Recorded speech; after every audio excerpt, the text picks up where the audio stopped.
का बयान सामने आया है। हर जोखिम में युद्ध में उतरेंगे, ये ट्रंप ने साफ कर दिया। ट्रंप ने यह भी कहा अमेरिकी सेना के इरादे अटल हैं। राष्ट्रपति ट्रंप की ईरान को ये सीधी धमकी भी सामने आई है, यूएस को धमकाने की कोशिश ना करें। यूएस सैन्य परेड में ट्रंप का बयान सामने आया है, यूएस को धमकाने की कोशिश ना करें, ये भी ट्रंप ने कहा है। और ये भी कह दिया कि अमेरिकी सेना के इरादे जो है वो बड़े मजबूत हैं, अटल हैं। राष्ट्रपति ट्रंप की ईरान को ये धमकी सामने आई हो, और ये पहली बार नहीं है इस युद्ध की स्थिति में जब ट्रंप की तरफ से धमकी या चेतावनी सामने आई हो। ईरान को पहले भी धमकी दे चुके हैं और कह चुके हैं कि समझौते के लिए तैयार होना होगा, यानी परमाणु समझौते पर मानना होगा, वरना फिर अंजाम भुगतने के लिए तैयार रहे। और यहाँ ये अंजाम कुछ इस तरीके से सामने आ रहे हैं, जहां ट्रंप ने धमकी दे दी और कह दिया है कि यूएस को धमकाने की कोशिश कतई ना की जाए। यूएस सैन्य परेड में ट्रंप का ये बयान, हर जोखिम में युद्ध में उतरेंगे। अमेरिकी सेना के इरादों को लेकर भी कह दिया कि बड़े मजबूत और अटल हैं, और ईरान को दे दी है धमकी। इससे पहले भी अमेरिका कह चुका है इजरायल के साथ हर सिचुएशन में हम खड़े हैं, सपोर्ट में हैं।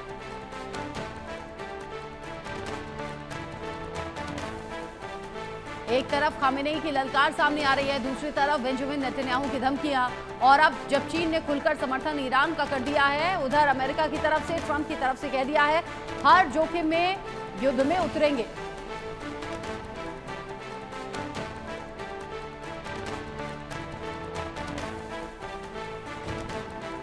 ईरान और इजरायल के बीच में ये युद्ध की स्थिति बनी हुई है। ऐसे में जानना जरूरी है कि आखिर कौन कितना ताकतवर है, किसमें कितनी ज्यादा ताकत है, कौन कब तक टिक सकता है इस युद्ध में। तो ईरान और इजरायल का कंपैरिजन आप देख लीजिए, कैसे ताकत दोनों की सामने आ रही है। जो सक्रिय जवान हैं वो ईरान के 6,10,000 हैं, जबकि इजरायल के सिर्फ 1,70,000 हैं जो कि सक्रिय जवान हैं, सामने आ रहे हैं। अब जब इतना बड़ा अंतर है तो देखा जा रहा है कि आखिर कैसे ये युद्ध लड़ा जाएगा। ये बड़ा अंतर है। रिजर्व जवान है ईरान के पास 3,50,000 और इजरायल के पास है 4,65,000। ये तो बड़ा अंतर है।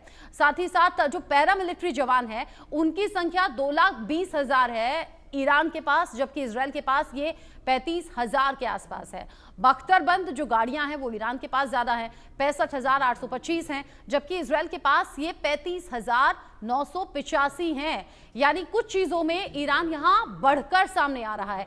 टैंक जो हैं वो 1,713 ईरान के पास हैं, जबकि इजरायल के पास सिर्फ 1,300 हैं। यहां मोबाइल रॉकेट जो है वो 1,517 ईरान के पास हैं, जबकि सिर्फ 183 इजरायल के पास है। मोबाइल रॉकेट प्रोजेक्टर्स जो हैं इनकी संख्या इतनी है। साथ ही साथ आर्टिलरी 3,405 ईरान के पास है, जबकि 1,100 सिर्फ इजरायल के पास है। एयरक्राफ्ट 551 ईरान के पास हैं, 611 इजरायल के पास हैं। पनडुब्बी जो कि 25 हैं ईरान के पास और 5 हैं इजरायल के पास। अब इसमें फ्रिगेट युद्धपोत की अगर मैं बात करूं तो 7 है ईरान के पास, जबकि एक भी नहीं है इजरायल के पास। फाइटर एयरक्राफ्ट यहां संख्या इजरायल की ज्यादा है, 240 है, जबकि 188 ईरान के पास हैं। अटैक हेलीकॉप्टर्स यहां इजरायल के पास ज्यादा है, 48 हैं, जबकि ईरान के पास 13 हैं। यहां ट्रांसपोर्ट एयरक्राफ्ट जो है वो 87 ईरान के पास है, यहां कहीं ज्यादा है इजरायल से, इजरायल के पास सिर्फ 13 हैं। यानी कुछ मामलों में ईरान आगे बढ़ता हुआ नजर आता है, ज्यादा मजबूत और सक्षम नजर आता है, तो कुछ मामलों में इजरायल बढ़कर सामने आता है। लेकिन इसके साथ ही ये भी बात डिपेंड करती है कि ईरान के सपोर्ट में कौन से देश हैं और इजरायल के सपोर्ट में कौन से देश हैं। युद्ध भीषण है और अब जंग के हालात